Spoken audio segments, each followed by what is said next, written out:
Using herbs in your cooking is a great way to add a burst of fresh flavor and depth to your food. I'm going to show you a few tips and tricks for getting the most out of your fresh herbs. I separate herbs into two categories: soft herbs and hardier herbs.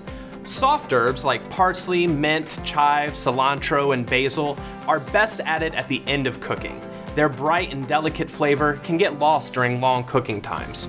Hardier herbs like oregano, thyme, sage, and rosemary should be added at the beginning of cooking to enhance the recipe's depth of flavor. Storing your herbs, whether homegrown or store-bought, is simple. Most herbs can be refrigerated. We like to store those softer herbs in a glass with a little bit of water, then covered with a plastic bag, almost like you're storing a bouquet of flowers. Hardier herbs should be wrapped in a damp paper towel and stored in the refrigerator for when I'm ready to use it. Warm weather months aren't the only time you can add fresh herbs to your cooking. Freezing herbs is an option, and our herb freezing tray set is great for it. Freeze herbs for a minimum of 4 hours or until they're set. Once they're set, herb discs can remain in the tray or pop out and transfer to an airtight, freezer-safe container.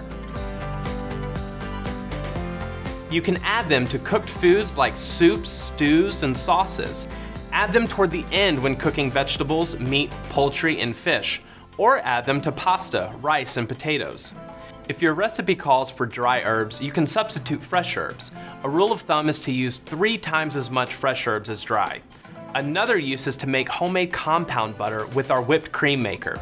See our website for recipes like bacon chive, cilantro lime, lemon rosemary, and others. Those are just a few ways to spice up your cooking and how to get the most out of your fresh herbs.